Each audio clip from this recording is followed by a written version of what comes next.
Tagal ko na naglalakbay dito sa DRT At first time ko din napitikan dito. Hindi lang napitikan, bagong kakilala din. Kaya for today's video, tara babiyahe tayo ng DRT. Father's Day ngayon at gusto ko lang batiin ng Happy Father's Day lahat ng tatay dyan. So pagpasok natin ng Angat, nakita natin ang ganda na ng daan. Kahit ako nagulat kasi dito bako-bako dati. Iba talaga kapag magaling ang mayor. Shoutout po sa mayor ng Angat at ng DRT. Yung dating bako-bako na kalsada ngayon ispaltado na. Sana halos lahat ng bayan ganito yung daan. Para yung Bulacan hindi na tinatawag na lubakan. Taba ng utak nung nakaisip nun. Kung sino ka man, sana kunin ka na ni Lord.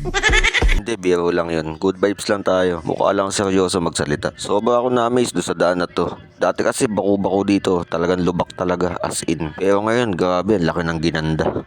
Flex ko lang no, yung moto jersey na suot ko. Galing yan kay Dry Fit Custom. Yung helmet na suot ko, galing yan kay Shirt Attack. Shoutout po kay Sir Michael. So tamang sightseeing lang dito sa biyahe ko na to. Talagang sinusulit ko na yung pagiging tambay. Pag nagkatrabaho ko, bihira na ulit ako makabiyahe. Baka yung mga gantong content, bihira ako na magawa. Kaya hanggat may pagkakataon, sinusulit ko na yung pagiging tambay ko.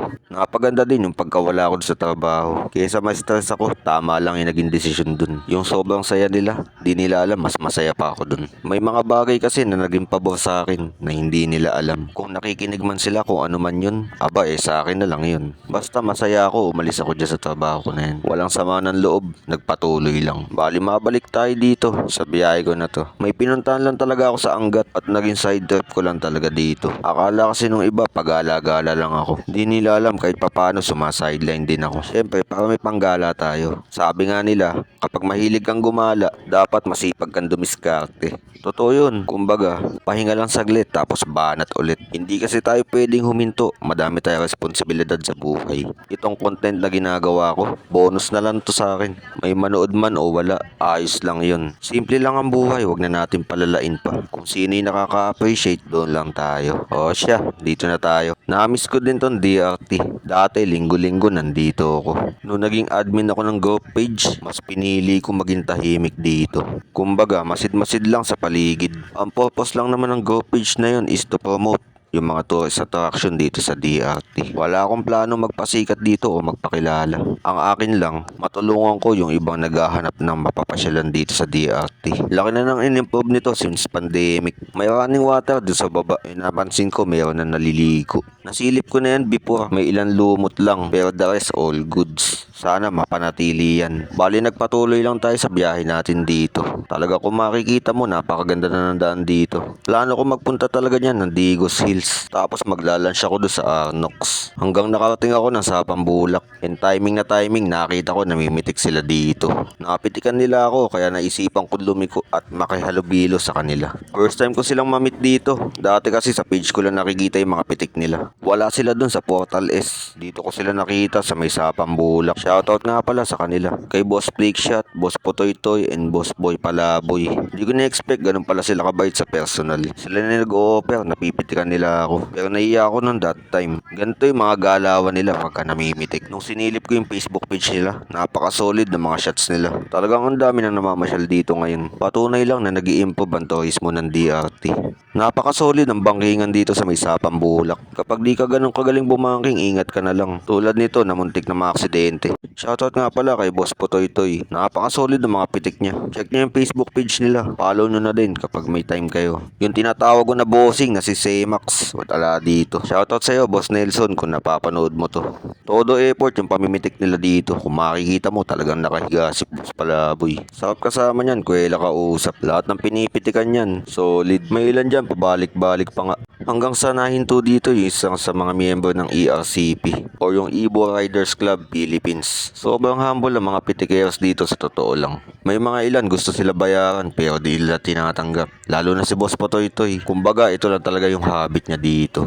Ngayon lang ulit ako nakihalubilo sa ibang tao. Usually kung makikita mo sa mga video ko, talagang solo lang ako. Uulitin ko, buenas na nga lang yun kapag may kasama ako. Halos dito na ako tumambay. Kwentuhan lang sa kanila. Ang dami ko din natututunan about sa mga photography.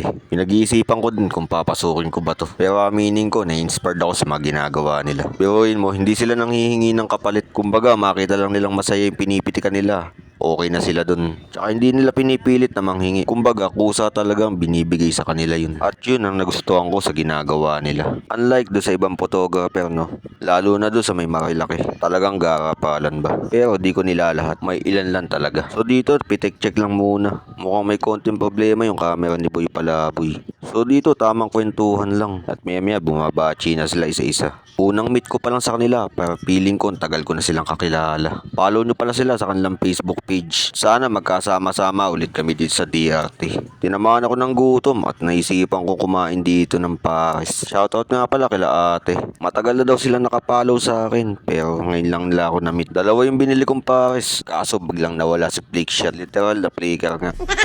Bigla nga palang umulan dito, kaya talagang kumain na ako. Pagdating ng Bulacan, magpapahinga na lang ako. Tamang edit, tapos sipat-sipat lang. Laki na ng pinagkaiba ng dati sa ngayon. Laki ng ginanda ng DRT sa totoo lang. Ewan ko ba sa ibang kakilala ko, bakit ang selan pagdating sa DRT. Nawala nga yung camera ko dati dito, pero hindi sumama ang loob ko. Sa to sa mga dahilan kung bakit di ko maiwan yung Bulacan. Sinabayan ko na din ng kape para solid ang biyahe ko dito. Dito sa ako ng DRT, pwede ka magkape. Follow nyo nga pala, DRT bro.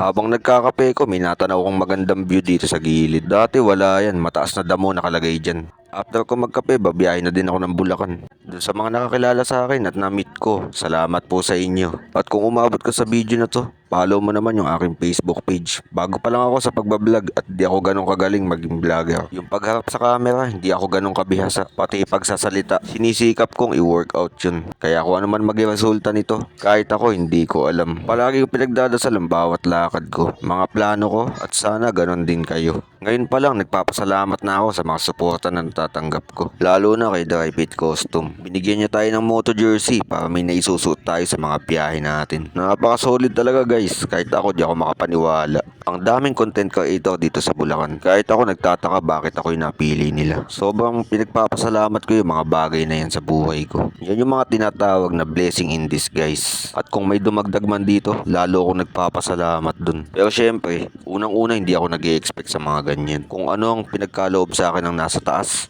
yun lang yung tinatanggap ko. Pag may mga nakikilala ako, bagong kakilala, bagong kaibigan, lagi kong pinagpapasalamat yun. Kahit sa maliit na bagay, na-appreciate natin kung ano yung blessings. So mabalik tayo dito sa biyahe na to. Babiyahe na naman tayo ng almost 45 minutes to 1 hour. Depende sa toyo ng kalsada. At isa pa, linggo ngayon. At ulitin ko, binabati ko nga pala ng Happy Father's Day lahat ng tatay dyan. Sipagan nyo pa. Sipagan natin. Balang araw, magbubunga din lahat ng pagsisikap natin. May mga pagkakataon na delay ang proseso. Talagang maghihintay ka lang ng tamang timing mo.